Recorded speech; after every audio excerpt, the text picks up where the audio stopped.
Avec un grand historien, Patrick Veil. On découvre les dessous aussi de la destination préférée des influenceurs, qui s'appelle Dubaï, avec la youtubeuse Marie Saint-Filtre. Et ce soir, juste après Quotidien, le nouveau rendez-vous de reportage de Martin Veil.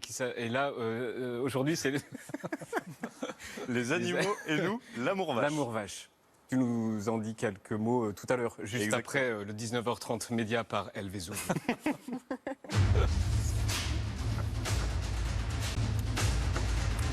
Sinon, ça n'est pas clos. Ce soir, juste après Quotidien, on retrouve Martin Veil qui est à ma droite pour un nouveau rendez-vous de reportage. Ce soir, ça s'appelle donc Les animaux et nous, l'amour vache. Pourquoi l'amour vache ? Parce qu'on a tous un rapport très paradoxal avec les animaux. On les aime, mais on les tue, on les mange. Il y a 2 tiers des Français qui réclament une amélioration du bien-être animal, mais dès qu'on pose les questions qui fâchent, comment on fait, jusqu'où on va, il n'y a plus personne qui est d'accord. Donc voilà, on va mettre en lumière tous ces paradoxes. Et t'as rencontré quoi ? T'as rencontré qui ? T'as rencontré On a rencontré quels animaux ? plein d'animaux. Là, ça s'est tourné dans un bioparc. Là, c'est un chat. Là, Je reconnais, c'est un chat. Exactement. Des vaches, des chiens. Des chiens. J'ai perdu une chemise d'ailleurs dans cette affaire. On en parlera tout à l'heure. Plein d'animaux, des chevaux. On a fait tout un truc en Camargue. Et une girafe. Il y a une girafe aussi. Et des bouquetins.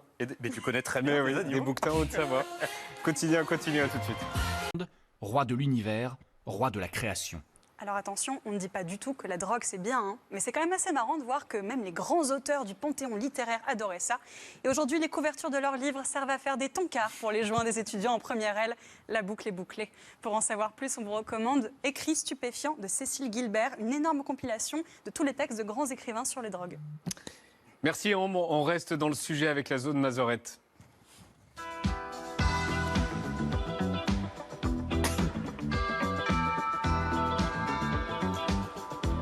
Et tu veux nous parler de drogue aussi, Maya ? Mais oui, parce qu'avec la chronique d'Ambre et le fait que ce soit l'heure de l'apéro, ce serait dommage de ne pas répondre à la question qui tue. Quels sont les effets de la drogue sur la sexualité ?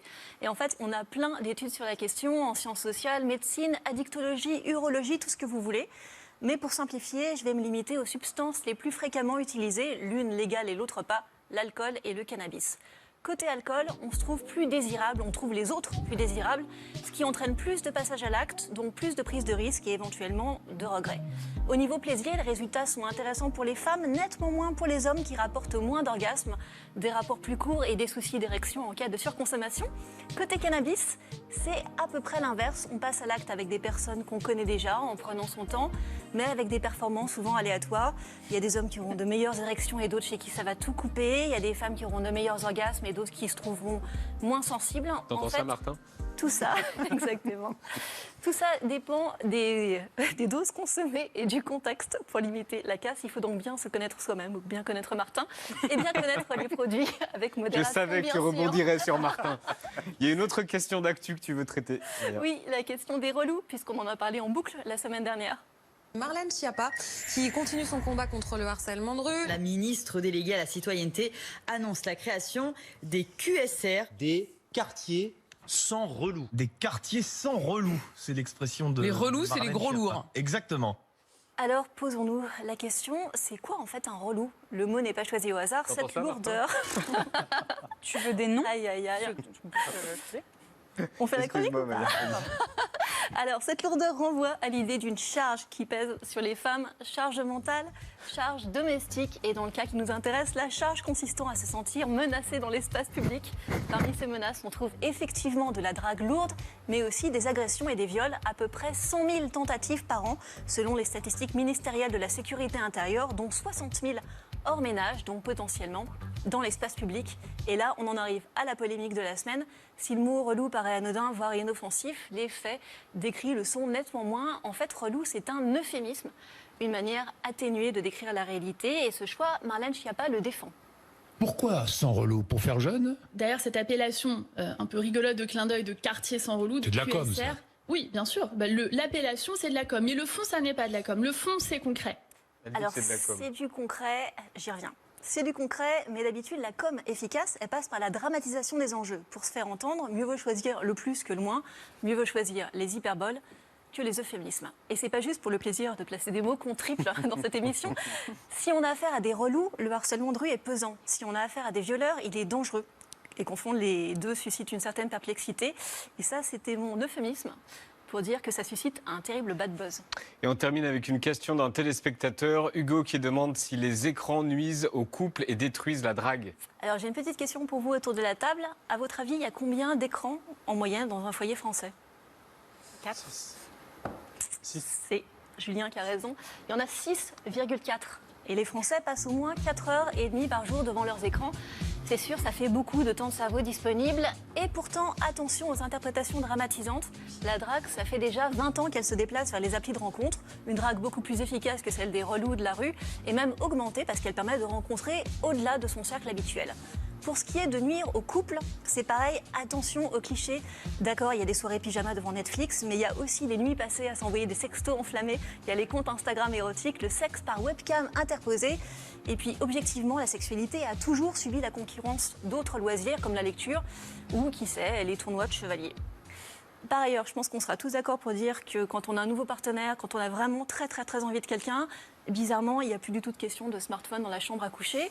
Donc cette question des écrans, c'est une manière d'éviter de poser la vraie question, celle du désir, et plus précisément, malheureusement, la question de l'absence du désir. Merci Maya. Ce soir, Martin Veil va à la rencontre des animaux, de tous les animaux. Et le sujet de ce nouveau Prime, c'est notre rapport paradoxal aux animaux en 2021. On les aime, mais on les bouffe. Oui, voilà. Donc déjà, ça en soi, c'est paradoxal. Et puis au-delà même de la question du bien-être animal, il y a la dimension écologique. On sait aujourd'hui que l'élevage, c'est une des causes majeures du réchauffement climatique. Donc si on continue de manger autant de viande, c'est mauvais pour les animaux, mais c'est aussi mauvais pour nous. Donc c'est un peu comme si on se tirait nous-mêmes une balle dans le pied. Et tu as passé donc une nuit dans la montagne. Tu as craché combien de clopes en fait? C'était l'ascension, était très dure. Hein. Pourtant, on est monté 2 heures, mais je suis arrivé. Jérémy Porté. On était avec ce photographe, Jérémy Villet, c'est un photographe animalier, et on est allé rencontrer des bouquetins dans leur milieu naturel. Et donc effectivement, on a dormi dans la neige. Alors nous, sous la tente qu'il nous a prêtée, mais lui, tu le vois là, il fait son trou. Il a dormi dehors. Il dort, oui, ouais. Il a dormi dehors avec son sac de couchage. Exactement, c'est un vrai. Toi non. Nous, on a pris l'option tente. Ouais. C'est juste après Quotidien. À tout à l'heure, Martin. Quotidien, tout de suite.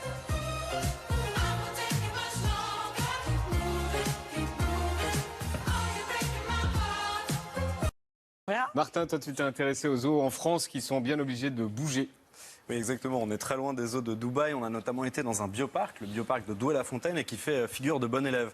On voit les images ici, donc il y a de l'espace pour les animaux. On essaie de leur offrir la meilleure qualité de vie possible. Il y a une partie des revenus qui sont reversés pour faire de la conservation, par exemple. Mais on a quand même posé la question aux spécialistes. Ça reste des animaux qui sont captifs. Et quasiment tout le monde aujourd'hui s'accorde à dire que dans l'idéal, il faudrait pouvoir se passer des zoos. Mais pour faire ça, il faut préserver l'habitat naturel des animaux. Et donc comme on ne le fait pas, on a peut-être besoin des zoos. Et donc encore une fois, c'est un paradoxe. C'est un peu le serpent qui se prend la queue. Et tu t'es fait aussi 2 nouveaux amis, ils s'appellent Jean-Marc et Simone. Oui, Jean-Marc et Simone. Jean-Marc et Simone, c'est les chiens de Julien Doré. Julien Doré, on est allé le rencontrer dans les Cévennes parce qu'il est très engagé sur la question animale. Et donc, on a eu le plaisir de voir Jean-Marc et Simone qui m'ont flingué une chemise. Voilà, c'est Jean-Marc. Voilà, aucun C'était pas ta plus belle chemise, Marc. Non, mais vu que j'en ai peu, merde. Et ça, c'est juste après Quotidien, donc sans pub, juste après l'émission. Le petit cul, Willy Papa, Nicolas Fresco. Merci Étienne. Attendez, Martin, un truc à vous dire dans 2 minutes. Merci Marie Saint-Filtre. Il y a 3 vidéos sur Dubaï. Les 2 premières sont déjà en ligne sur votre chaîne YouTube. La 3e, c'est le 25 avril. Merci d'être venu sur le plateau de Quotidien. L'évangile selon Marie Saint-Filtre. Un blasphème. C'est un blasphème. C'est quoi? Qu'est-ce qu'il y a? L'évangile selon Marie Saint-Filtre, c'est un blasphème. C'est un blasphème. Et c'est ça. Je m'inscris dans votre émission, totalement. Totalement. Merci Marie Saint-Filtre. À bientôt. Les animaux et nous, l'amour vache, c'est tout de suite sur TMC et c'est sans pub entre nous et Quotidien. À tout de suite. Putain d'époque, accroche-toi si t'es pas dans les codes. Putain d'époque, je suis bourré, j'ai les mains dans les poches. Putain d'époque.